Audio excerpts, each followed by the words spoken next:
Lazy freeloader, get out. While I was exhausted from childcare and accidentally dozed off, my husband kicked my belly, hurling nasty words at me. He used to be so kind and caring towards me. However, ever since we got married and had our child, he changed completely. Always making excuses like he's too busy at work or he's tired, he never helps with childcare. On top of that, he rudely refers to me as lazy because I'm always at home. I want a divorce. I felt that way, but given the current circumstances, I couldn't make that move easily. Then one day, I ran into my old boss and obtained some valuable information. Thanks to the support of those around me, I finally took steps to get back at my husband. My name is Jennifer. I'm a 40-year-old housewife. I live in an apartment with my husband, John, and our son, James. Though it might seem like we're a perfect family with a child, in reality, we're far from it. I've been constantly troubled and hurt by my husband since our child was born. I met my husband at a singles mixer. I was 34 back then. I was working as an office worker, and my colleagues somewhat forced me to join the mixer. I was like, who goes to mixers at 34? Feeling a bit out of place, I sat in the corner sipping my drink when John approached me. He was also dragged there by friends. We hit it off and started dating, which eventually led to marriage after a few years. For a while after getting married, we enjoyed our life as a working couple. Then one day, during our usual life, hey, Jennifer. Don't you think it's about time for us? Time for what? Having kids. I think we should start thinking about it. John broached the topic of having kids. However, I wasn't enthusiastic about it. I loved my job and wanted to continue, and above all, I wasn't confident in raising a child. At first, I was against it, but John convinced me. He was like, please. I promise to help you out. And I eventually gave in. Looking back, that might have been the moment I started doubting him. Later, I got pregnant. Around the same time, I left my job to become a housewife and gave birth to a healthy baby boy. We named him James. Several years later, my son, James, grew up wonderfully and is now 3 years old. I'm happy about it, but he's a bit of a handful and mischievous being a boy. Lately, he has trouble going to sleep at night. And I have another concern. It's about my husband. Before we had a child, he would say things like, I'm gonna be hands-on too. But once James was born, he did practically nothing. At first, if I asked, he would help. But nowadays, when I sometimes ask him to take care of James, he's like, why? I'm exhausted from work. You're just lazing around at home all day, so it's natural you handle everything. Even on his days off when I ask, he's like, I want to rest on my day off. He never cooperates.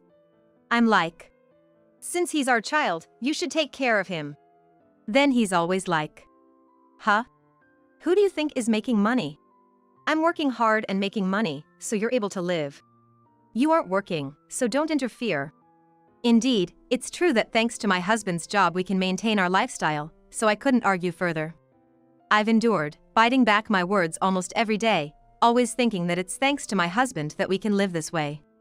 Jennifer. I'm here. Oh, Mom. Sorry to trouble you. It's fine. I want to see my grandson once in a while. That day, I had invited my mother to our apartment. My body couldn't keep up with the constant solo parenting, so I had asked my mom to help out just for that day. Anyway, James has grown up so much. Oh, by the way, I have something for you, Jennifer. What?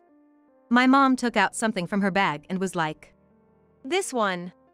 A baby monitor. Place it in James's room, and I can rush to him if anything happens.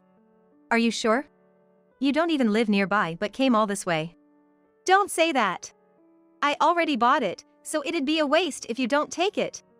Saying this, my mom handed over the baby monitor. Having received it, I placed it in the room where James's bed was. That night. I'm home. Welcome back. My husband returned from work around 6 p.m. Soon after coming back, my husband was quickly getting ready to go out again, changing into casual wear. Huh? You're going out somewhere? What's up? You got a problem with that? You could at least tell me where you're going. Ugh, so annoying. I'm going to the casino, all right? The casino. Again? My husband had recently gotten hooked on casinos. Apparently, he discovered the fun of it when he went with a coworker before. Everyone has their own hobbies, and going to a casino is fine, but my husband spends a significant amount of money there, and our finances are in a bad shape. Enjoying your hobby is fine, but don't spend too much money, okay? And remember, we have James. What? Are you saying we're short on money? That's probably because you can't manage our finances properly. What does having James have to do with anything? Must be nice for you, staying at home all day. And now you won't even let your hardworking husband have a hobby? After all, I'm the one earning the money, so I have every right to spend it how I want. My husband angrily headed towards the front door with that. When I was feeling completely exasperated by the selfish husband, I noticed something. My husband was unusually peeking into James's room. What are you doing? What's that thing on the shelf? It's a baby monitor. My mom gave it to us. Oh my. Always relying on others, even though you're just sitting at home all day. Well, if you got it as a gift, I guess it can't be helped. But don't you dare ask for help from your mom. With that, my husband left the house. Regarding the camera, I surprisingly agreed with John. I never intended to rely on my mom just because we got it as a gift. But we had no idea that this camera would lead to such a situation. One day, it happened. 100.4 degrees Fahrenheit.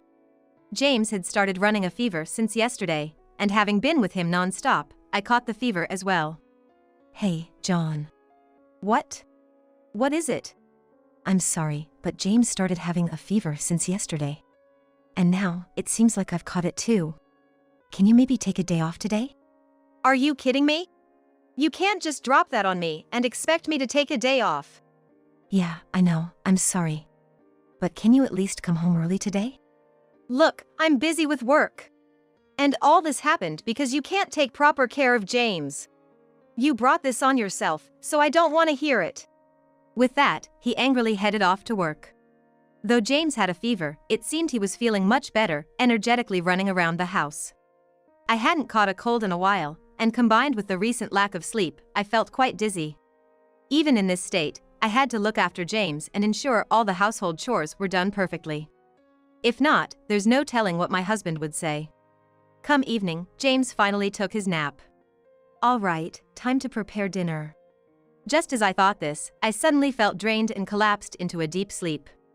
The next thing I remember was being awakened by my husband's shouting. Hey! Wake up! Are you listening? What? You finally wake up! You're always home, lazing around, and now you take a nap? Must be nice! It's not like that. As I said this morning, I'm not feeling well. Stop making excuses! I told you this morning too! It's your fault for not taking care of yourself. Always lounging at home, can't you even do the house chores? Lazy freeloader, get out! When my husband shouted that, I felt a pain and was like, ouch! Hey! What are you doing? He had kicked my belly while I was lying down. Even as I cried out for him to stop, he wouldn't listen. Just when I thought he was done, he was like, fine. I'll eat out tonight. Make sure everything's done by the time I'm back. And with that, my husband left the house. Why did this keep happening to me? It was not like I just lazed around because I was home all the time. I took care of our energetic 3-year-old son and managed the housework for my husband. Despite all this effort, being called lazy just because I was always at home is too much. I was at my breaking point. Tears streaming, I resolved to divorce him. However, at that time, neither my husband nor I knew. Someone had been watching this whole scene. After deciding to get a divorce, I quickly began preparations. Firstly, I knew that to raise James on my own, I'd need money. For a long time, I'd been a housewife, and my husband's income wasn't that high. Not only were the costs of raising James too high, but with my husband spending money on casino, we hardly had any savings. Because of this, I had to find a daycare for James and work to save some money. But he got rejected from the daycare again. Seems like reality didn't always work out. Despite applying to every daycare in our neighborhood, he got rejected from all of them. At this rate, I wouldn't be able to go to work. I couldn't rely on my family since my dad had been recognized as needing fully care and my mom was busy looking after him. At this rate, it wouldn't just be divorce, I wouldn't even be able to leave the house. Feeling lost, I took James with me to do the day's shopping. On the way to the supermarket, I bumped into an unexpected person. "Are you by any chance, Jennifer?" "Hey, Catherine?" This was Catherine. She was my boss at my previous job. "It's been a long time." "Long time no see. How have you been?" "Oh, is this your little one? He's adorable.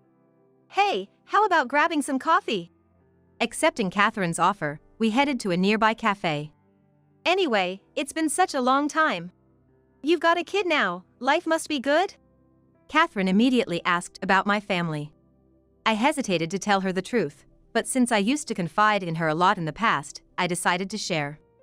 "The thing is, it's not. Actually, I've been thinking about getting a divorce." I then gently explained the reasons leading up to considering a divorce. Catherine, though surprised, listened with empathy. "I see. So right now, you're looking for a place to take care of James and a job, huh?" "Yes, that's right. But I haven't had any luck with either." "Well, we're short-staffed at my place. If you're up for it, how about coming back to work? If it seems feasible, I can talk to the management team. I also know someone who babysits, I can introduce you if you'd like." "Oh, I feel bad accepting so much help." "It's fine, really. No rush, but if you decide, just let me know anytime." Considering I had James with me and had to prepare dinner before my husband came home, we decided to call it a day there. While I felt sorry, I felt a bit better after hearing some valuable information. "I'm home." I had finished shopping and just got home. I stopped for some coffee at a cafe, so I got back a bit late. After taking off James's shoes and returning to the living room, I was faced with a scene I wasn't expecting. "What? Why are you here?" To my surprise, my mother, who shouldn't have been there, was sitting in a chair, crying. "Mom, what happened? Is something wrong?" "That's what I wanted to ask you. I saw it, Jennifer. I saw John kick your belly." Apparently, on the day I was running a fever and collapsed into bed, she had been watching the footage from the security camera. After a while, she saw my husband kicking me. Concerned, she quickly arranged for my father to be placed in a day service, freed up some time, and came over. I had placed the security camera my mother gave me in James's room, but the door had been slightly ajar that day, and she could see everything from that gap. "Jennifer, things aren't going well with John, are they?" Until now, I didn't want to bother her, so I kept everything a secret. But now that she had seen it, I couldn't hide it anymore. I told her everything, that my husband never helped with childcare, that he was emotionally abusive. I thought she would ask me why I didn't tell her sooner, but she just listened, nodding silently. After I finished talking everything, she was like, "You've done well holding up till now." She then patted my back. I was so moved by her kindness that I started crying. After I had my cry, I consulted with her. "You know, I'm thinking of divorcing him. I think I can find a job, but I can't find a place for James.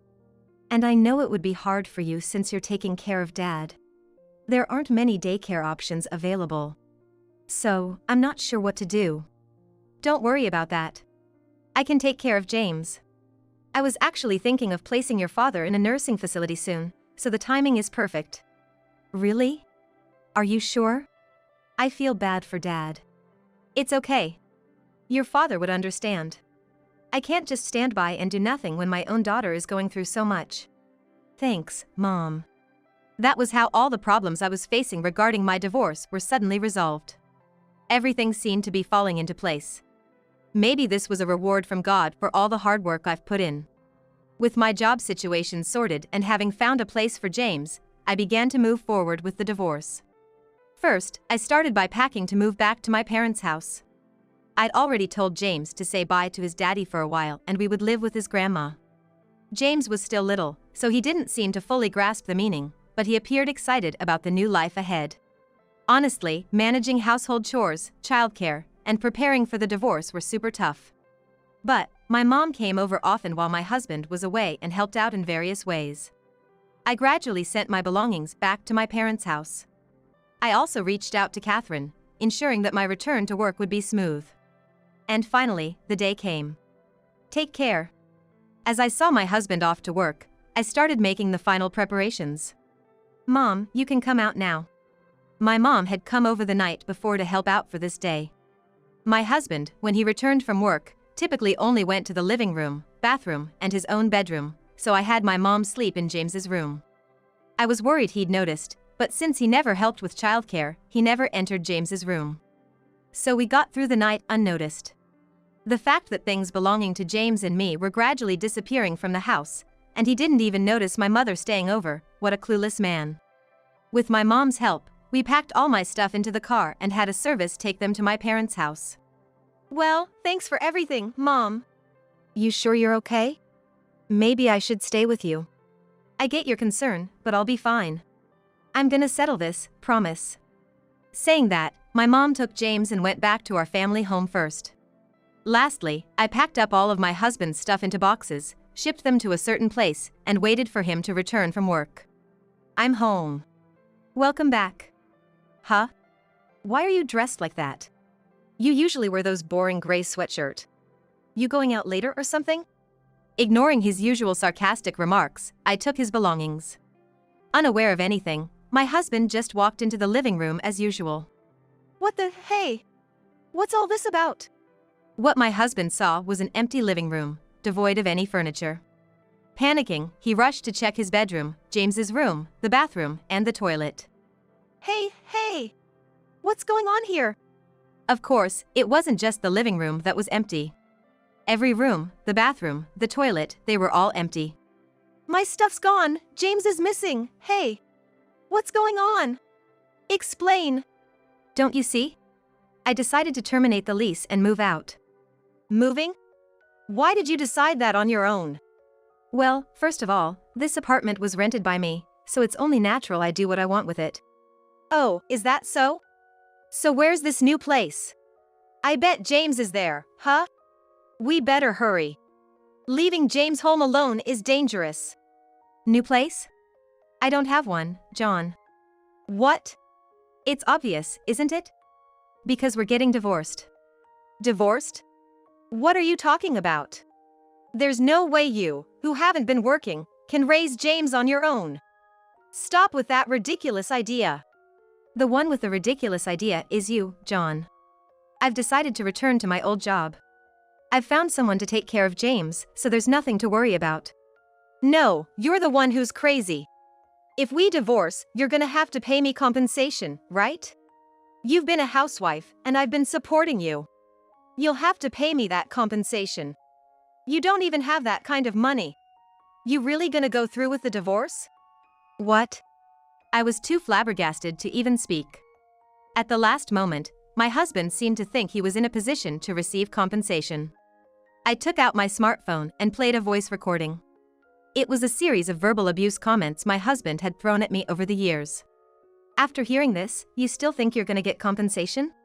Also, about not being able to pay compensation, I could say the same about you. Especially since you always blow your earnings on the casino. Humph! Anyone can fake that nowadays with AI. That can't be used as evidence. Now, if there was actual footage, that would be a different story. It exists. What? I then showed my husband a video from the day he kicked me. Why do you have that footage? No way. Yes, that's it.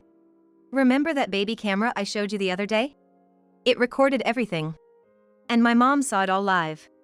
Do you still think you can talk your way out of this? You're lying. My husband's face paled as he seemed to realize he was backed into a corner. It served him right. Well, isn't it about time? As I said that, my husband's phone rang. When John answered it apprehensively, the person was like, "What on earth have you done?" The caller was my husband's mother. In fact, after seeing off my mom and James, I had sent my husband's belongings to his parents' house. Afterward, I contacted my husband's mother and explained the whole situation to her. I also told her that I was going to discuss divorce today and asked her to find the right time to call my husband. This was followed by a good long lecture from her.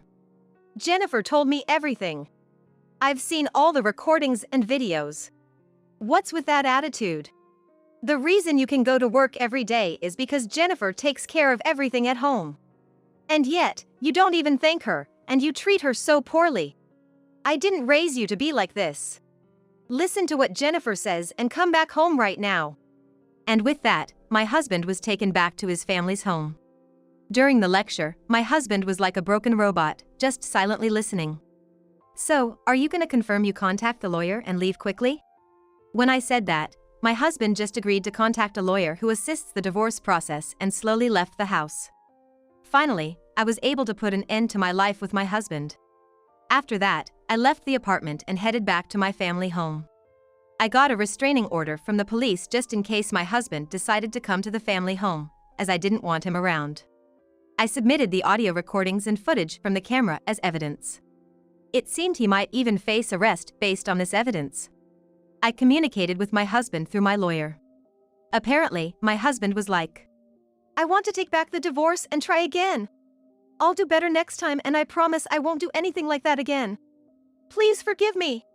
But after all the horrible things he did, I didn't ever want to deal with him again. I was like, "I'm never going back, and I don't ever want to see you again." I made him promise to pay child support. After leaving the apartment that day, my husband obediently headed to his parents' home. My husband's family's home was quite far from the company he worked at, so he couldn't commute anymore and eventually had to quit. My husband loved playing the casino, but it seems he can't do that anymore since his mother manages his money now. Regarding his job, when I explained the situation to the apartment landlord, word got around to other residents, and somehow, the news reached his company. He would have had to resign sooner or later. "Well, I'm off to work now, please take care of James." "Don't worry about it. Come on, James, let's have some fun with Grandma." I've successfully returned to work. Thanks to the kindness of my colleagues, I feel comfortable at my workplace. James is very attached to my mother, and we live happily every day. I truly feel blessed by the people around me. I hope to repay the kindness of those who have supported me by moving forward with a positive attitude.